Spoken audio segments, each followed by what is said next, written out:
नमस्कार दोस्तों, मैं आज लेके आया चैप्टर नंबर 14 सांख्यिकी 14.1 का 2 नंबर तक तो बना चुके हैं और तीसरा का देखते हैं।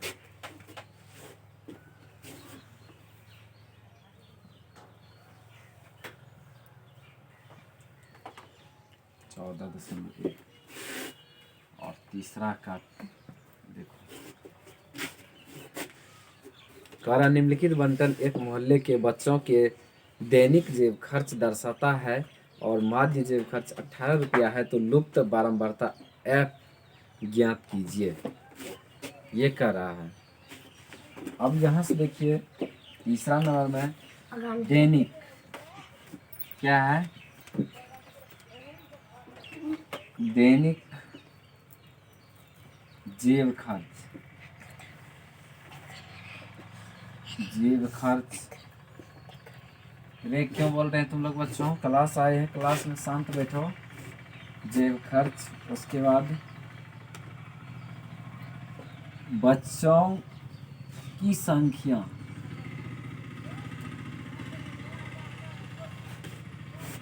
और ये क्या है? मध्य बिंदु।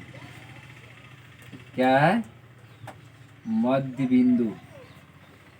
तो x से दर्शाते हैं। उसके बाद u बराबर x minus A by H, और इंटू क्या है? f into you, f into you, ये है।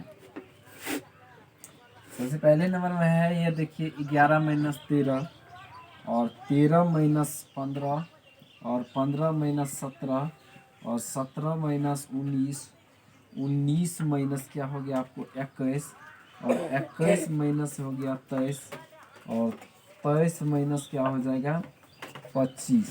ये आपका लास्ट है। क्या है? लास्ट है। ए बच्चों से तुम लोग क्लास करने आए हैं ना, तो शांत रहो। यहाँ से देखिए, ये आपका ये सवाल रहा।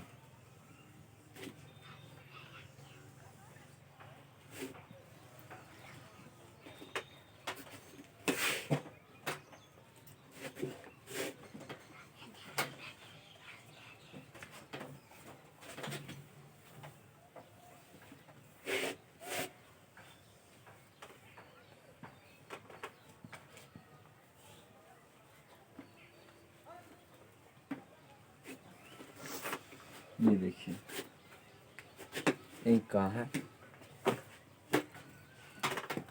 रे इधर बैठो। इंक खत्म हो गया, इंक थोड़ा डालने दो।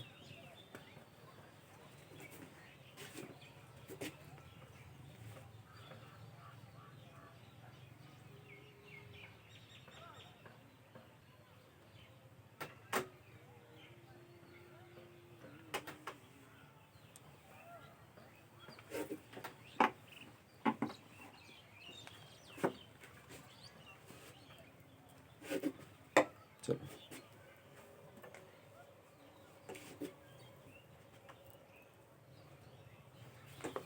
यहाँ देखिए। और इसका जो है ना, पहला 7 है, उसके बाद 6 है, 9 है, 13 है, और F है, और 5 है, और 4 है।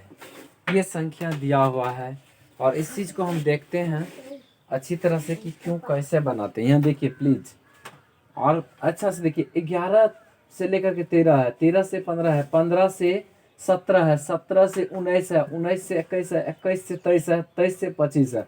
सब चीज में यानी यहाँ से लेकर के यहाँ तक में जो अंतर दिख रहा है हमको, 11 दू 13, 13 दू 15, 15 दू 17, 17 दू 19, 19 दू 21, 21 दू 23, 23 दो 25, यानी कि 2 का अंतर देख रहे हैं हम लोग। किसका अंतर देख रहे हैं हम लोग? 2 का अंतर देख रहे हैं। ये बारंबारता हो गया। बच्चों की संख्या क्या बोलते हैं? फ्रीक्वेंसी। क्या बोलते हैं? फ्रीक्वेंसी। इसलिए फ्रीक्वेंसी का इंग्लिश होता है एफ, शॉर्टेस्ट हो गया है। और माध्य बिंदु, उस जिसको हम एक्स दर्शाते हैं। उसके बाद u बराबर x minus A by H F you, यानी कि f और ये u यहाँ मल्टीपल में है। समझ गए ना? तो यहाँ सबसे पहले देखिए, देखने वाली बात है कि x का जो वैल्यू हम निकालेंगे ना, तो x का वैल्यू सबसे महत्वपूर्ण निकालने के लिए सीख लो। बहुत अच्छी तरह से है। 11 और 13 को जोड़ के 2 से भाग देंगे। 11 और 13 को जोड़ के 2 से भाग देंगे, जोड़ के भाग देंगे, 2 से भाग देंगे तो हमारा ये x का मान निकल जाएगा। जैसे कि 11 प्लस 13, जैसे मान लो 11 प्लस क्या हो जाएगा 13 बटे 2, तो क्या हो जाएगा 24 हो जाएगा बटे 2, क्या हो जाएगा 12 हो जाएगा। क्या मान निकल के आ रहा है 12 हो गया। तो यहाँ आपको 12, यहाँ किस में हो जाएगा 12, तो 12 इसमें हो जाएगा। देखो दे ध्यान दो, तुम लोग ध्यान नहीं दे रहे हैं। तो 12 हो गया। तो और एक बात यहाँ देखो, यही प्रोसेस, ये जोड़ का प्रोसेस सब में करते। 13 प्लस 15 भागा 2, 15 प्लस 17 भागा 2, 17 प्लस 19 भागा 2, 19 प्लस 21 भागा 2, 21 प्लस 23 भागा 2, 23 प्लस 25 भागा 2। यानी कि हम सबको दोनों को जोड़ देते हैं, 2 से भाग दे देते हैं, तो मेरा रिजल्ट ये x का वैल्यू निकल रहा है। और यहाँ देखो कि 11 है ना, तो 11 के बाद रिजल्ट यहाँ क्या निकल के आया है 12। तो यहाँ देखो 13 है तो क्या निकल के आएगा 14 नहीं होगा, एक बढ़ा दिया है इसमें 14। दिखने वाली बात है, 11 था तो यहाँ 12 रिजल्ट बन गया। दोनों को जोड़ के हमको 12 निकल रहा है। जब 12 हमको निकल रहा है ना, तो 12 जब निकल रहा है तो यहाँ 11 है, तो 11 एक 12 एक चीज बड़ा है। तो यहाँ 13 है तो क्या 14 नहीं होगा, 14 यानी 15 है तो क्या 16 नहीं होगा, और 17 है तो क्या 19 18 नहीं होगा, और 19 है तो क्या 18 20 नहीं होगा, और 21 है तो 23 नहीं होगा, और 24 है तो क्या आपको 24 नहीं होगा। सॉरी यहाँ 22 होना चाहिए, 20 21 तो 22।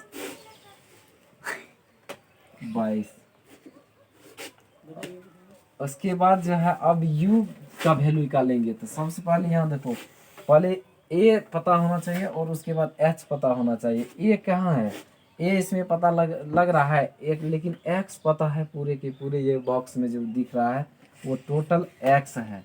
और उसके बाद जो है a हमें पता करना है। तो देखो 1 2 3 4 5 6 7, यानी x में से हमको a पता करना होता है। 1 2 3 4 5 6 7, तो 7 हो गया। इसमें जोड़ा हम 3 3 कर लिए, इधर से 3 इधर से 3, जो बच गया है वो a बन गया। उसके बाद h पता करने के लिए यहाँ देखिए, दोनों यानी सब में यहाँ से जितना का अंतर होता है उसे हम h कहते हैं। हर जगह देखिए 11 2 13, यानी आपको h बराबर 2 निकल के आ रहा है। हर जगह यहाँ अंतर सेम होगा। और उसके बाद यहाँ देखिए, और a बराबर क्या हो गया x माइनस ए, एक इसका सोल्यूशन कर रहे हैं, x u का निकाल रहे हैं रिजल्ट। u बराबर हो गया आपको x माइनस ए बाय क्या हो गया 2 हो गया। तो x का वैल्यू कितना है आपको, x का वैल्यू यहाँ देखिए, सबसे शुरुआत यहाँ से निकालेंगे, ये बॉक्स भरेंगे तो x का मान 12 हो गया। तो क्या हो जाएगा 12 और माइनस क्या हो जाएगा, a का मान हो गया आपको 18। और क्या कहते हैं h का मान यहाँ से ले लो 2, क्या -6/2 हो जाएगा बराबर -3 हो जाएगा। ये बॉक्स में 3, तो ये यहाँ हमको पता चल गया कि -3, यहाँ से हमको -3 निकल रहा है। तो सबसे बहुत आसान तरीका है इसको -3 निकालने के लिए। उतना दूरी हम नहीं जा पाएंगे और कैलकुलेट हम नहीं कर सकते हैं उतना, तो हमको सबसे आसान तरीका है, इतना बड़ा नहीं करने के लिए जानते हैं। तो सबसे आसान तरीका, जहाँ ए निकल गया ना, जहाँ ए बन गया ना, जब ए बन गया तो उसके आगे जो बॉक्स है u का बॉक्स, वो u वाला बॉक्स में 0 डाल दो। और 0 से ऊपर जितना हम जाएंगे वो माइनस में जाएगा। 0 से जितना ऊपर जाएंगे तो टोटल माइनस में हो जाएगा 1 -2, और 0 से जस्ट नीचा जब हम निकलेंगे तो प्लस में जाएगा 1 2 3। उसके बाद देखिए अब f और u है, f यहाँ से देखिए और u यहाँ से देखिए, f इंटू यू है, f इंटू एफ और u दोनों में इंटू है छुपल। तो क्या है 7 गुना 3 कितना हो गया माइनस का 21, और 6 गुना 2 माइनस क्या हो जाएगा 12, और 9 गुना 1 तो -9 हो जाएगा, और 13 गुना 0 तो क्या हो जाएगा 0। उसके बाद 7 गुना f, 7 गुना 1 तो 7 अति f हो जाएगा। उसके बाद 5 गुना 2 तो 10 हो जाएगा, 4 गुना 3 तो 12 हो जाएगा। अब इसको देखो हम कैलकुलेट करते हैं। यहाँ देखो, माना कि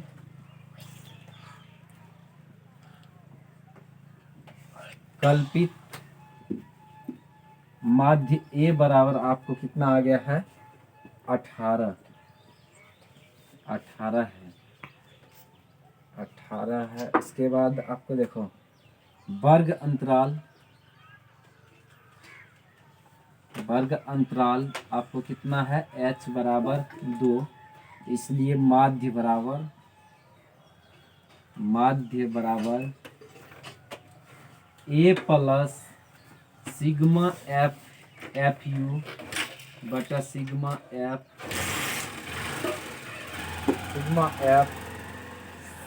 एफ यू बटा सिग्मा एफ, यानी कि माध्य का सूत्र हो चुका है आपको। किसका सूत्र हो चुका है? माध्य का। अब इसके बाद हम माध्य का सूत्र लगा दे तो इस चीज को हम मिटा देते हैं। उसके बाद हम माध्य का सूत्र बच्चों लगा दें तो अच्छा तरीका से आप बना सकते हैं। इनको सिर्फ हम मिटा देते हैं और ध्यान रखोगे तो बिल्कुल। यहाँ सबसे पहले इसका निकाल देते हैं। यहाँ देखो ये निकाल देते हैं, उसके बाद पता लग जाएगा सिग्मा एफ यू बराबर। इसके बाद यहाँ क्या निकल जाएगा, इसको मिटा देते हैं। सिग्मा एफ यहाँ से जोड़ते हैं 7 6 13 13 या 9 13 और 9 9 3 12 22 22 13 22 और 13 22 13 3 2 5 क्या 35 और 5 40 सर 44, यानी कि 44 प्लस क्या हो जाएगा एफ। ये एफ 44 प्लस एफ हो जाएगा। उसके बाद यहाँ से देखो जोड़ेंगे तो इसको और इसको जोड़ते हैं तो क्या हो गया 2 9 3 12 1 13, यानी कि 42 हो जाता। 42 और 10, 42 में से 22 को घटाओगे तो कितना बचेगा -42 और प्लस 22 करोगे तो क्या हो जाएगा -20।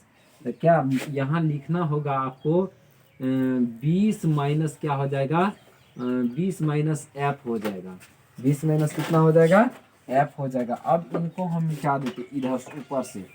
देखो ये मिटा रहे हैं सॉल्यूशन निकालने के लिए, समझ गए ना। चलो इसको हम छोड़ देते हैं, अब बाकी को हम मिटा दिए। अब यहाँ से देखो माना कि कल्पित माध्य ए बराबर 18 है। कितना है 18 है। वर्ग अंतराल h बराबर a, यानी a h बराबर 2 है, इसलिए माध्य बराबर जो होता है आपको सूत्र a plus sigma F you बटा सिग्मा एफ इंटू एच।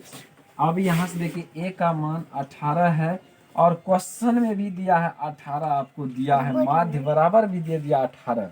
क्या दे दिया है 18 दिया हुआ माध्य बराबर, जो ये हम 18 को देख रहे हैं। और बराबर 18 प्लस इसका सिग्मा एफ यू का हो गया आपको 20 माइनस एफ बटा क्या हो गया आपको क्या कहते हैं आपका इसका वैल्यू कितना आया था इसका, हाँ 44 प्लस क्या हो जाएगा एफ गुना 2 हो गया। चलो अब इनको हम मिटा देते हैं, यहाँ से करते हैं। अब ये देखिए क्या काम करते हैं। ये 18 से 18 उड़ गया, 1 बराबर 1 प्लस ये 2 से गुना हो जाएगा 20 माइनस एफ, यानी कि एफ इंटू आपको 2 बटा क्या हो जाएगा 44 प्लस एफ। अब यहाँ से देखो 2 को जो है ना ये गुना में है, वैसे अभी ऊपर ये इसको नहीं काट सकते क्योंकि ये प्लस में है। जब ये प्लस 44 प्लस एफ है तो इसलिए नहीं काट सकते, कभी काटवे नहीं कर सकते। इसको हम ऊपर से गुना कर दिए, जब नीचा नहीं कटा तो ऊपर से हम गुना कर दिए। तो अब 20 दूना 40 हो गया, 1 बराबर 1 प्लस माइनस क्या हो गया आपको माइनस हो गया। तो 20 दूना 40 और माइनस क्या हो जाएगा आपको 2f बटा क्या हो गया आपको 44 प्लस एफ। अब देखो यहाँ भिन्न का जोड़ निकल के आ रहा है, नहीं कुछ देंगे यहाँ एक तो भिन्न का जोड़ आ गया ना। तो जब इसको नहीं दिए तो कोई बात नहीं, इसको पूरे संख्या को इससे गुना कर देते हैं। 1 बराबर 44 माइनस एफ -40, 40 माइनस क्या हो जाएगा 2f बट्टा क्या हो जाएगा आपको 44 प्लस f बन गया। अब यहाँ से देखो घटाते हैं इनको, तो हम क्या करेंगे 44 में से आपको 40, 44 में से आपको 40 जाएगा तो आपको क्या बचेगा 4 बचेगा। क्या बचेगा आपको 4 बच जाएगा। यहाँ से देखिए 1 बराबर 44 में से 40 जाएगा क्या बचेगा 4, और माइनस और माइनस क्या हो जाएगा प्लस, तो 2 और 1 क्या हो जाएगा आपको 3 हो जाएगा, प्लस माइनस क्या हो जाएगा आपको 3f हो जाएगा। क्या हो जाएगा माइनस और माइनस क्या हो जाएगा, माइनस और माइनस क्या हो जाएगा प्लस हो जाएगा 3f हो जाएगा। उसके बाद क्या हो जाएगा 44 और प्लस क्या हो जाएगा f हो जाएगा। नहीं कुछ है कि यहाँ देखो 1 है, इनको इससे गुना कर दो, इसको इससे गुना कर दो, क्या हो जाएगा 44 प्लस f बराबर 4 माइनस 3f। समझ गए ना। अब यहाँ से देखो इसमें क्या करेंगे 44 में 44 माइनस 4, उसके बाद क्या हो जाएगा यहाँ देखिए प्लस है ना, ये 44 प्लस है ना, ये प्लस है, तो ये कैसे हो गया प्लस माइनस, तो माइनस में हो जाता, यहाँ 3 क्यों -2 होता, यानी कि f होता -f, यहाँ क्या हो गया f, तो बराबर क्या हो जाएगा -f और माइनस क्या हो जाएगा f प्लस f बराबर 44 माइनस 4, और यहाँ देखो 2f बराबर आपको हो जाएगा 40। समझ गए ना। और क्या कहते f बराबर हो गया 40 बटा ये 2 कट जाएगा, f बराबर हो गया आपको 20। यही आपका आंसर हो गया। देखिए कहीं कोई परेशानी हो तो मुझे बताना। और ये चैप्टर जो है ना बहुत अच्छे हैं, इससे भी 2-3 अंक पूछते हैं बिहार बोर्ड, इसलिए आप ज़्यादा से ज़्यादा मेहनत कीजिए। एक एक अंक के लिए विद्यार्थी मोहताज होते, एक एक अंक। अब अंदाज कीजिए एक अंक कितना वैल्यू है, कितने बच्चों को डिवीज़न 1 डिवीज़न से 1 अंक पीछे कर देता, किसी विद्यार्थी को सेकेंड में 1 डिवीज़न कम हो जाता है तो थर्ड हो जाता, अगर थर्ड में 1 डिवीज़न 1 अंक कम हो जाते हैं तो फेल हो जाते। इसलिए एक अंक कितना बहुमूल्य आपका है, आप उनको पहचानिए, क्योंकि सब समय पहचानोगे ना तो आप बहुत आनंद हो जाएगा। समय को पहचानिए, आपका सब चीज़ ठीक हो जाएगा।